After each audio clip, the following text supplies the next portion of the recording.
Hello, fellow horror fiends, and welcome to The Horror Within Me, a podcast dedicated to the world of horror. Join us each week as our host explores a new, horrifying topic from the many realms of horror, such as film, television, and more, and returns to tell us his terrifying revelations. So sit back, relax, and get ready to face the horrors within. Hi, and welcome back to another Spooky Sunday episode of The Horror Within Me. I am your host, Eric, and this week's episode is all about my top 10 family-friendly horror movies to watch during spooky season. That's a mouthful, isn't it? Anyway, I thought it'd be a really fun thing to do. We are in the end of the spooky season. It is the end of October. We only got one more weekend left after this one until Halloween. So we've been covering, last week we did our anthology series. Before that I had The Hill House, which was super fun. And then, of course, we kicked off the October with the amazing interview with Amelia Kincaid from Night of the Demons. And I think we can't forget about the other parts of horror or scary things. It's fun. It's spooky season. So I don't know about anyone else, but I have younger nieces and nephews that are growing up. And some people out there that are listeners may have children that you want to bond in horror in a reasonable way. Not every child is like me that's watching Jason slam body bags into trees at the age of 6, 7, 8, whatever the case is. Some people will want to have censored, which is fine. I agree. So I think this episode would be super fun to highlight in no particular ranking my favorite, some of my favorite horror movies that you can watch with either nieces and nephews or kids of your own. And that is what we're going to talk about. And I'm very excited about it because there's a lot of movies on this list that really are so, play such an important part in my life.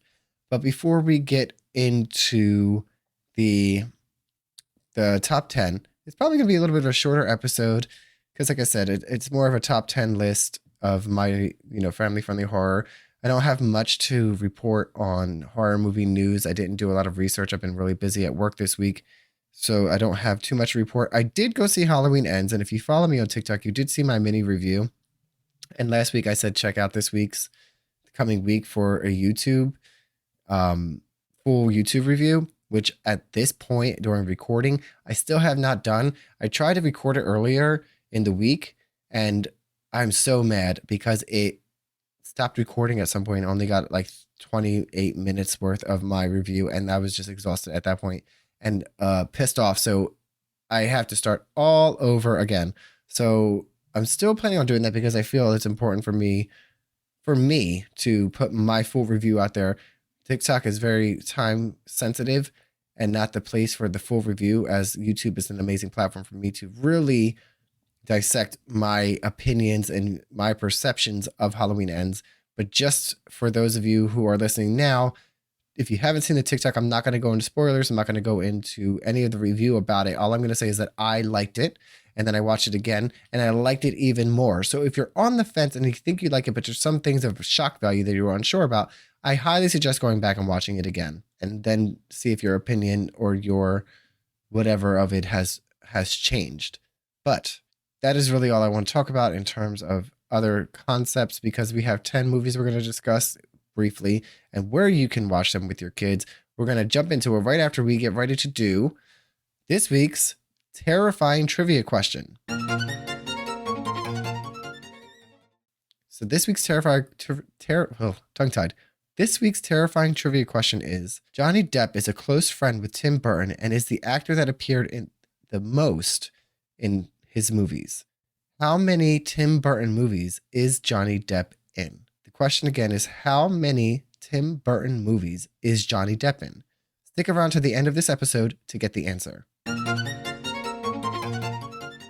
So diving right in to the top 10 list, as I mentioned in the beginning, this is in no particular order. It's just what came to my mind as I did it, and I just want to touch on them briefly each, and not spitting any raw facts or anything. These are just purely my opinions, my recommendations, and maybe a little bit of how each movie made that I remember about each movie. Coming in, the first one I want to talk about is the Addams Family, the 1991 Addams Family movie.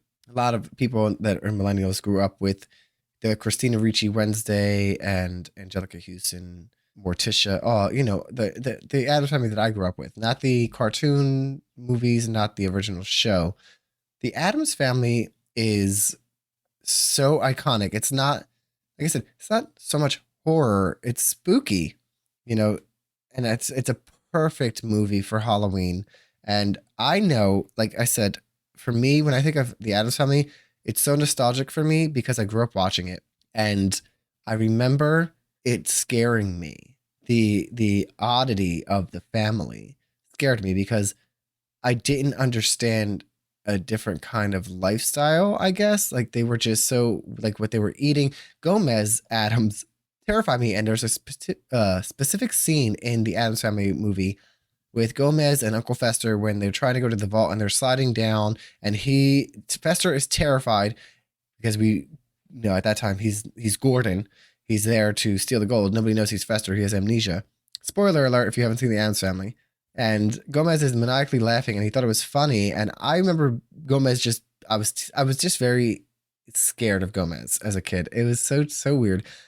But what an iconic family, right? I mean, you don't think of spooky, kooky things, and Addams Family does not get brought up. Morticia's amazing. Angelica Houston as Morticia is just an amazing actress. And it's so many fun elements with Wednesday and Pugsley, their dynamic together. And then the big ballroom dance, the mamushka, was so fun.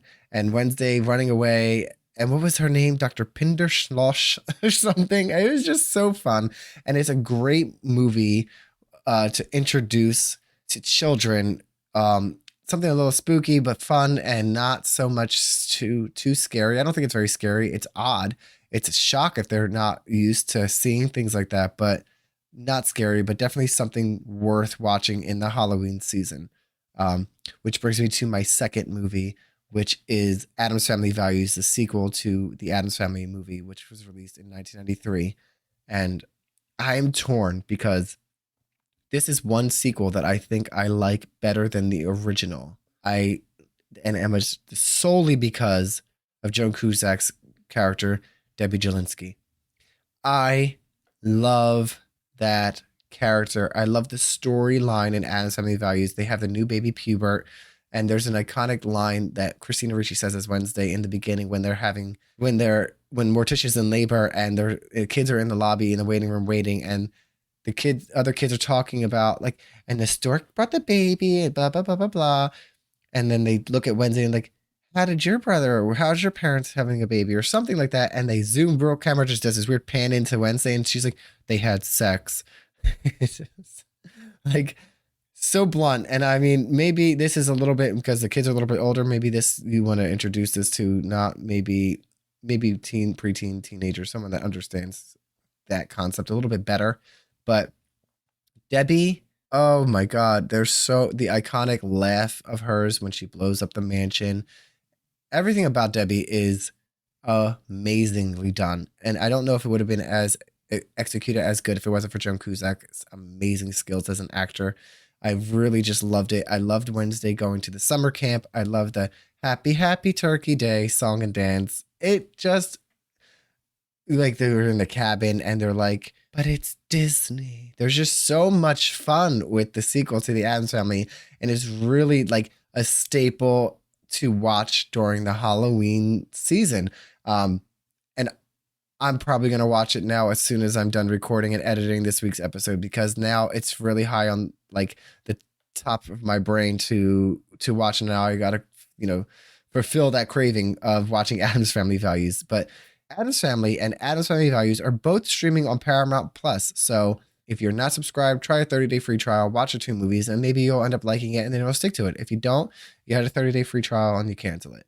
But go check out Addams Family and Addams Family Values on Paramount Plus and watch it with the whole family. It's super fun. Next movie I want to talk about doesn't need much of an introduction, and it's Beetlejuice. 1988 Beetlejuice. Oh my God. We have Alec Baldwin, Gina Davis, and Michael Keaton. and it is, we have Catherine O'Hara, Winona Ryder. I mean, so many people in this movie, and I grew up with this. So 1988, I was 2, so obviously I don't remember much about when it was first released, but I definitely, as soon as I could watch it, I'm sure I was watching it because I don't have a memory of not knowing. In fact, in kindergarten, I remember my show. I've always been a fucking weirdo. Oh my God. I can't believe I'm about to announce this to the world. My show and tell toy in kindergarten was the Beetlejuice grave. These are the types of fucking toys they used to release for people in the 90s, okay? Don't judge me, but I'm going to explain it to you. And I want you to go look it up on Google. Maybe they sell it. I don't have it anymore. If anyone out there, like, find it on eBay or something, but it was a grave of Beetlejuice, and it had the tombstone and like the dirt and everything was like a blocky thing, but you could like slide the dirt back and you put a whole Beetlejuice in it, and like it did like a magic trick. You push it back and there was like a miniature Beetlejuice instead of the big one. It was really fucking cool. That's what my creepy ass took to show and tell in kindergarten. Let's remember, children, I was 5. I was 5 years old bringing a fucking grave toy for show and tell. Everyone else is bringing their fucking favorite teddy bear, their fucking monster trucks. Here comes creepy ass Eric with the Beetlejuice grave. I can't. Just saying it out loud at 36 is kind of funny, and really, if you've been having doubts about if I have a stake or if I have a right to talk about horror, maybe this will help you put that questioning to bed, because I've always been a fucking horror person, weird kind of creepy guy. But anyway, back to Beetlejuice. Definitely super fun for the kids. A little bit darker than Addams Family. And fun fact, they actually say the F word. Michael Keaton's Beetlejuice says the F word in the movie, which back then, I guess now today you wouldn't be allowed to. But I think when they are in the model and they escape after they dig him up or whatever, and he gets mad and he fucking kicks the tree over, and he looks and he grabs his fucking crotch and he says, "Nice fucking model," and like honks his fucking junk. Maybe that's not so much for the kids, but everything else about that movie, I used to reenact being Barbara and dusting my fucking mantle with my mom's dust rag as a kid. I loved it. I love Catherine O'Hara. One of my favorite lines is when she's banging on the door and she's like, "Open up, you dead people, or we'll drag you out by the ropes you hung yourself with." And Lydia's like, "They didn't kill themselves." She's like, "It doesn't matter. You got to learn something," or something along the lines of, "Dead or alive, they'll walk all over you." And then she's just like banging. She's amazing. We love her in every fucking thing, Catherine O'Hara. I love her. But just the dancing, the visuals, the handbook for the recently deceased, like the entire storyline is so fun and eerie. And again, a staple for the Halloween season. Beetlejuice is streaming on HBO Max. So if you have that, go over there. But I'm sure if it's not on HBO Max, you can find it and rent it on any streaming platform that is available to rent, because it's an iconic movie. Next movie I want to talk about is a cult classic, I think, in its own right. People in the horror community know what I'm talking about, but I don't know if everyone will know what this movie is. And it's called The Monster Squad in 1987. The Monster Squad. What? Okay, it is basically the Universal Monsters. And the Monster Squad is a group of like preteens and teenagers that band together to get rid of them. Such an 80s fucking movie. But you got Dracula. You've got the Wolfman. You've got Frankenstein. The creature from the Black Lagoon or whatever it is in there. There's so many fun plays, but also much scarier than the previous movies I've talked about. Especially for me as a child, I was terrified of a couple of things in there. I was terrified of the Wolfman. Fucking terrified me. And I was terrified of Dracula and his 3 women vampires. They really scared me. And the fact that there was children in the mansion trying to, fight them off. And there was a little girl, don't remember her name, Phoebe. Frankenstein's supposedly good, and they become friends with Frankenstein. That's super 80s and fun. And there's like, the music is iconic and definitely stuck in its time, but also very able to continue on as a classic. Like I said, it's very old, much older movie, not as popular that I think maybe it is, but definitely something that you need to introduce to the younger generation as a fun, scarier movie. If you want to do a little bit more scary, but not to the point where it's gruesome scary, the Monster Squad is definitely the way to go, and it is streaming on Paramount Plus. So head over to Paramount Plus. Like again, you can watch the Addams Family, you can watch Addams Family's Values, and now you can watch the Monster Squad. All of these 3 movies alone, even if, like I said, 30-day trial. And no, I'm not being told to promote any streaming services. Nobody knows I'm doing this. This is solely just my opinion. Just want to put that out there. And The Mummy is in the Monster Squad. My mom loved The Mummy. There's like a scene where it's like just walking down the street, and my mom thought it was the funniest fucking thing. And I cannot get that out of my head when I watch it now. And I do. This is actually one that I own on Blu-ray. I don't have much of a collection right now because, like I said, I've been rebuilding. But the Monster Squad is one that I definitely have. The next movie, which is another. Oh, hold on. Sorry, my headphone wires like dragging against me, and I didn't know what the hell that noise was. Anyway. The next movie I want to talk about is a definite classic and just got a sequel this in past year in September, which is Hocus Pocus in 1993. And no real description needed, I'm guessing, for people out there. Everyone knows what Hocus Pocus is. We have the iconic Sanderson sisters by, we just got Hocus Pocus 2, which was cute and it was nice, but it's not the original. The original is so much fun with the witches and the children, the town of Salem, and we have Billy. So definitely, I don't even have to tell you where it's streaming. Everyone should know it's streaming on Disney Plus, and it's a real, out of all the movies on the list, probably the most family friendly in terms of like age wise, because anyone can really watch it. It's not really scary. It has a lot of fun, friendly scares, but nothing that's going to give nightmares. I would assume, like. Yeah, the zombie can be scary, but it's so like even they try to make it more friendly scares. Like don't be scared. Like oh my god, it's a zombie, but like it's not like a living dead zombie. Just a perfect introduction to the world of spookiness and Halloween and witches and magic, and it's just so fun and definitely one to check out. I'm not gonna spend too much time on it because most people have probably already seen it. But it definitely could not do my favorite family friendly movies without having Hocus Pocus on it. The next one I want to talk about is for me, I love this movie, and it's Monster House from 2006. It's just, you know what I love about it? The story. It's scary, it's animated, but the story of the wife becoming the house and like the old man feeding her. It's just very sad too for an adult to watch and experience, and it's scary enough for children to watch and not have to understand. There's like a lot of underlying adult themes in it, and I had to watch like when I watched it as a child. Well, I can't say I was watching it as a child because in 2006 I was 20, but watching that with my nephew at the time, he was a kid, and me watching it, we had different perspectives, obviously. But it's so I love when kids movies still give that element of something for the adults, and Monster House definitely does that. So that is streaming on Hulu. So if you have Hulu, check out just Monster House. I shouldn't say the Monster House. Super fun movie. I say all the time. I just feel like I get tongue tied. The next movie I want to talk about is the 1990 film The Witches with Angelica Houston. Okay, this is not your Hocus Pocus movie. Okay, these witches are terrifying. They have purple eyes, and they're trying to turn all of the children into mice and kill them because they hate the smell of children.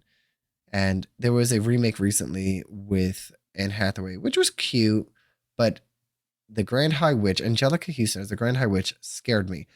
The iconic scene where they all meet in the conference room and they lock the doors. She starts, are we clear? And we have, the little boy, I can't remember his name. He's hiding in there and he's locked in there with the witches. And she introduces the potion on how they're going to turn everyone into mice. But then they all look like normal people, except for like their contacts are with their purple eyes glow.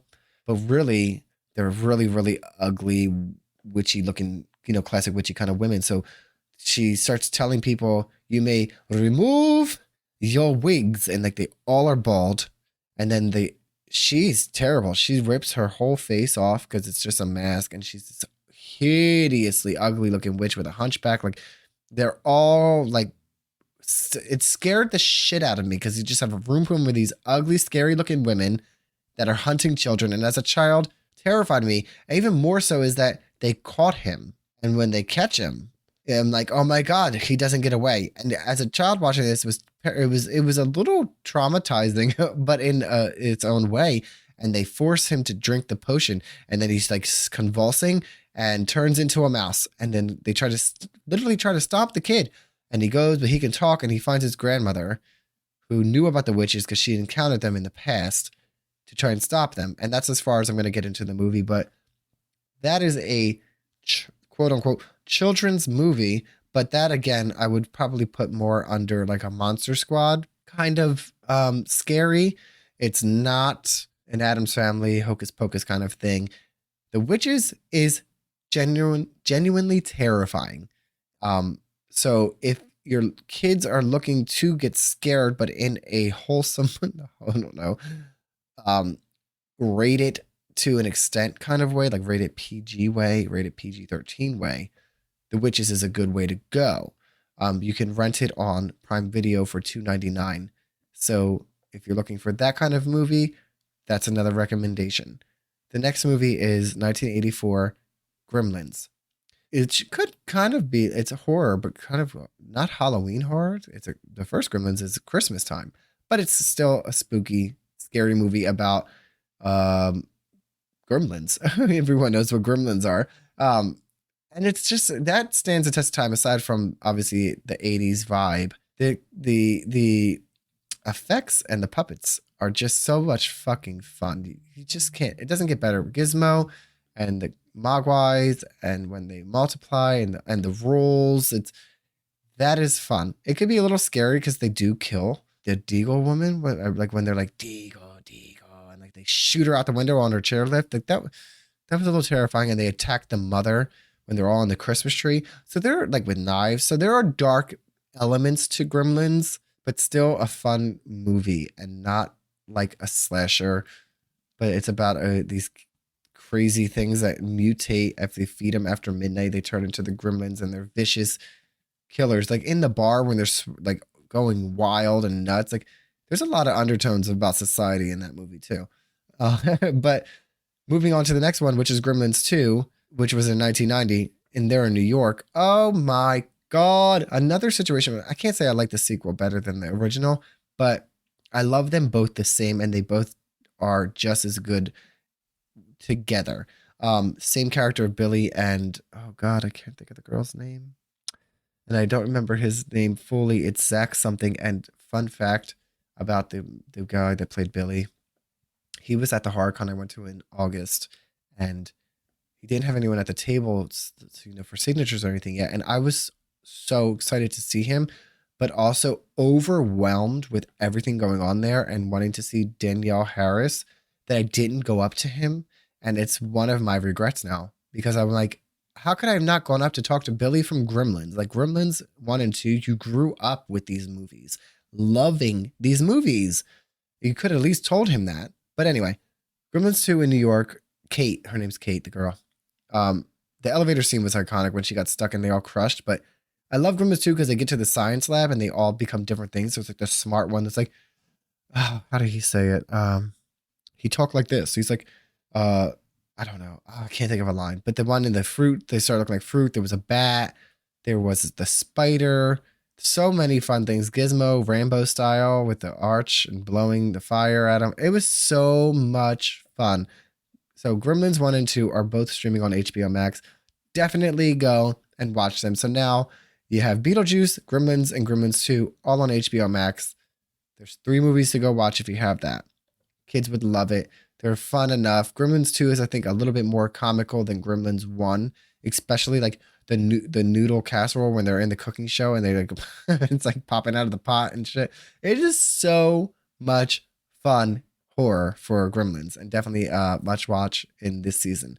And before I tell you my last movie recommendation for spooky season for the children and the whole family, I do want to do some honorable mentions, and it's going to be one name, and it's going to group it together. Pretty much any fucking Tim Burton movie. Okay, yeah, Coraline's. You got fucking The Nightmare Before Christmas, Charlie and Chocolate Factory. Any Tim Burton movie really in spooky season will suffice.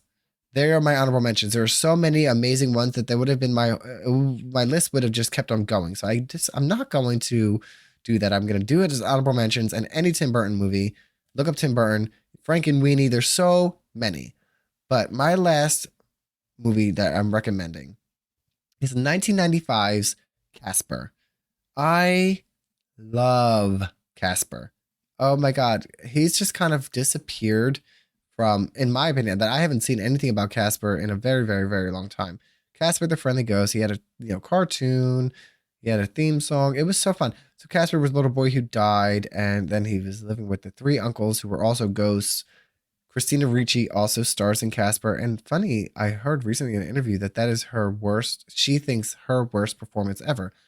I love her in it, but I can't say that she watched it and seen things that she didn't like about it. But Bill Pullman, I believe, is the dad. What a fun, and Devon Sawa. What a fun movie, but also really sad.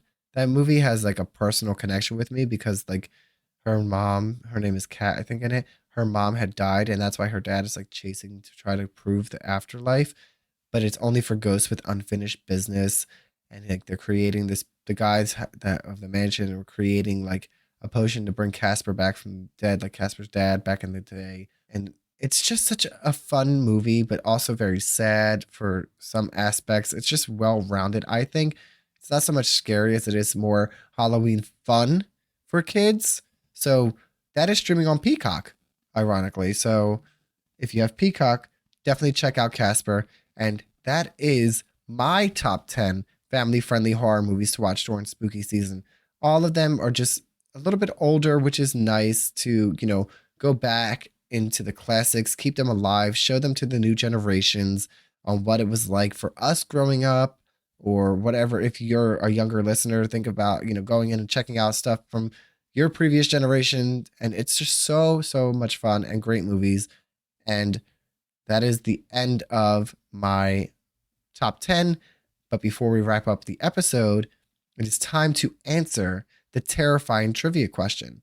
So I'm going to repeat it. So again, Johnny Depp is a close friend with Tim Burton and is the actor that appeared the most frequently in his movies. How many Tim Burton movies is Johnny Depp in? And the answer is 8. And those movies are Edward Scissorhands, Ed Wood, Sleepy Hollow, Charlie and the Chocolate Factory, Corpse Bride, Sweeney Todd, Alice in Wonderland, and Dark Shadows. Those are the 8 movies that he is in. I wonder if anyone actually knew the answer to that. But anyway, Johnny Depp was in 8 movies of Tim Burton. But another fun fact is that Catherine O'Hara was also, she was in Beetlejuice, but she was also the voice of Sally in The Nightmare Before Christmas. But anyway, that wraps up this week's episode of The Horror Within Me. As always, for more Horror Within Me content, follow me on Facebook. Join the Facebook group at The Horror Within Me Podcast. We are on Instagram at Horror Within Me, on TikTok at The Horror Within Me Podcast, and on YouTube at The Horror Within Me. At the end of this episode, please rate and review so I can see what you like, what you didn't like, and it helps get me out there and get us out there in front of other people that may also enjoy this type of content. And that is the end. Next week, for Halloween weekend, the special episode is going to be dedicated to the Halloween film franchise. As my favorite all-time franchise ever, it's going to be all about the Michael Myers movies. A little bit about Halloween 3 as I'm not too invested in it, but it has to be obviously discussed. We're going to discuss different timelines, my favorites, maybe some fun facts about them that you didn't know. But as my first podcast, for my first Halloween podcast, I want it to be all about Michael Myers. We have so much to discuss. So leading up to that, like I said, go to the Facebook, go to the group, type any questions you want answered, anything about the movies that you wanted to discuss, and I will try to get them into the episode. But that concludes this week's episode. Again, thank you for joining me, taking the time out of your Sunday to sit with me and talk about horror. Stay safe, but more importantly, stay spooky.